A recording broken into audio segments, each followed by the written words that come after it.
أين مقرات الدولة العميقة؟ حلو. نعم.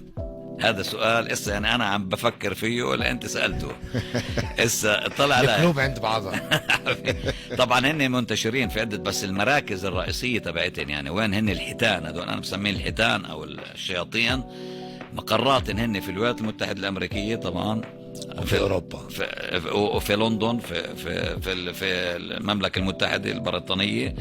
والمحل الثالث اللي الناس ما بتنتبهلوش، وهي أنا بدي أحكي عليها مشان الناس تنتبه، نعم، لسويسرا. يعني مقرهم الأساسي طبعا المقرات تبعتن والأموال تبعتن كلها بسويسرا. أنت اسألني مثلا في سؤال بنسأل، إحنا كانوا يعلمونا، إحنا كل التاريخ اللي علمونا إياه في المدارس كذب.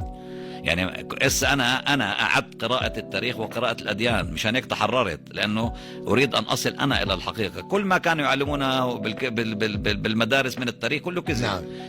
كذب في كذب. حتى علمونا الأساطير الصهيونية وصرنا نصدقها. تفهم لوين وصلنا؟ صح. اللي بدي أقول لك إياته إنه سويسرا، ليش مثلا سويسرا، شو إحنا كانوا يعلمونا في التاريخ عن سويسرا؟ إنه هاي بلد محايد. صح. مشان هيك في الحرب العالمية الأولى والحرب العالمية الثانية لم تدمر، ما فيش فيها سلاح وما فيش بالضبط. إسا ليش؟ لا، مش هذا، فيها جيوش، هذا كله كذب. مش هذا السبب سويسرا لأنه هي بلد الشياطين، بلد العصابة. كل الأموال وكل العمارات وكل السندات والأموال كلها موجودة بسويسرا. يعني أغلبية بيوت هؤلاء روتشيلد وهدول موجودة كلها بسويسرا. مشان هيك سويسرا لم تستهدف لا بالحرب العالمية الأولى ولا بالحرب العالمية الثانية ولا إسا. صحيح. بحجة قال إنه هي على مبدأ الحياد ماشي، هذا كله كذب، مش مبدأ حياد، لأن هن غاد العصابة. بصيرش تدمر بيتك أنت. صحيح. بدمر العالم كله بس بدمرش بيتي.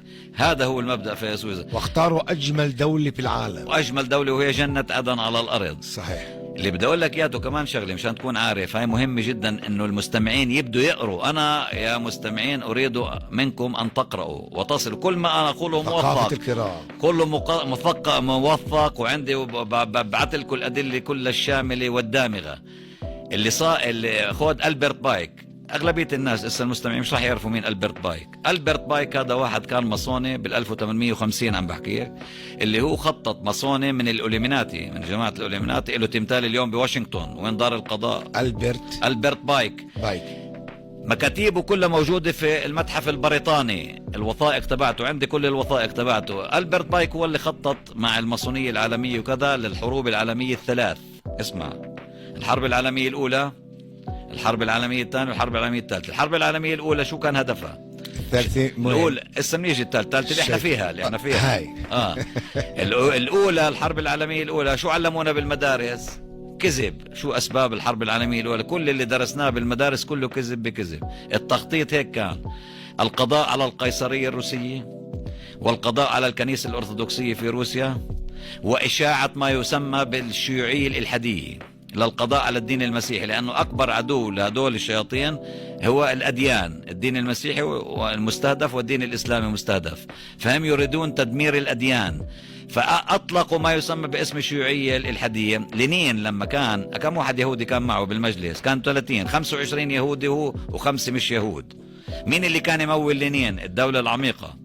هن اللي عملوا الشيوعية الإلحادية للقضاء على الدين الإسلامي، القضاء على الدين المسيحي ومن الكنيسة الأرثوذكسية والكنيسة الأرثوذكسية. يعني منذ الأزل هم ضد الكنيسة الأرثوذكسية.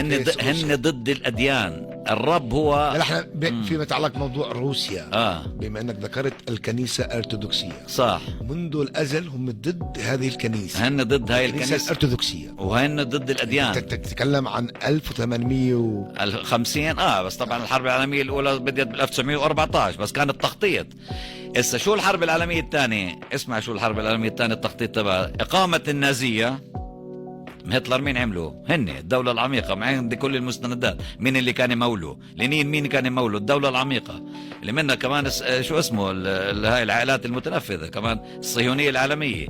هن أقاموا يعني عملوا النازية. ليش؟ لإقامة الحرب العالمية الثانية، تتصارع مع الشيوعية. ما هو بتخلص مرحله بده يعملوا مرحله ثانيه صراعات. صحيح. واقامه الدوله الصهيونيه في سنه 1948 كانت مخططه من 1917. صحيح، ولكن هنا في تناقض للاسف. ايش التناقض؟ يعني اقامه النازيه ودعم النازيه، ولكن النازيه حركت ما حركت وقتلت من الصهيونيه. مظبوط، ما هي من اليهود. ما هن شو يستعملوا هنا في تناقض. لا ما فيش تناقض، لا تناقض بالمره. هسه بحكي لك ليه التطعيمات اللي اعطوها مش ما اعطوهاش لكل العالم وكمان لليهود. لما في هاي الدوله العميقه ما بهمها يهود وعرب، احنا كل هدول اللي انت بس دعم المشروع الصهيوني. لا في فرق بين اليهود والصهيونيه. نعم. المشروع الصهيوني ومشروع كولونيالي استحلالي. اليهود هو في يهود كثير ومواطن زينا زي لا اليهود. مواطن. صحيح. لا في كثير من اليهود اللي احسن من العرب يعني. صحيح. يعني انا افرق بين الصهيونيه واليهوديه. في فرق بين هذا وبين هذا. صحيح. بعدين اليهوديه دين، الصهيونيه مبدا سياسي يعني هو احتلال كولونيالي. الهدف اني ما بهم يهود وعرب ومين بيموت ومين بقتل، المهم انهم يحققوا اهدافهم. كان هدف اقامه الدوله الصهيونيه. كيف بدك توصل للدوله الصهيونيه؟ اقاموا عملوا ما عملوه في الحرب العالميه الثانيه. فهمت علي؟ صحيح. الحرب العالميه الثالثه مكتوبه بكتابات ألبرت بايك. الحرب العالمية الثالثة هي بين العالم الإسلامي والصهيونية، مكتوبة والصهيونية. وأنت ما ترى اليوم الصهيونية والعالم الإسلامي يتقاتلان؟ مش كل يوم في حرب، اليوم احنا عايشين في هذا الحرب. صحيح. هذا مكتوب برسائل ألبرت بايك من 1850، موجودة في المتحف البريطاني في لندن. انا اطلعت شفتها في المتحف البريطاني لما كنت، لانه انا بعرف عن ألبرت بايك ودارس، ورحت شفت المكاتيب تبعته غاد، وعندي طبعا الوثائق تبعته كلها. نعم. ومكتوب اياه هذا الكتاب، شايفه؟ هذا الكتاب وانت كتب من قبل كذا، بالخمسينات او الستينات، اسمه الشيطان امير هذا العالم. وليم جاي كار. ويليام جاي كار.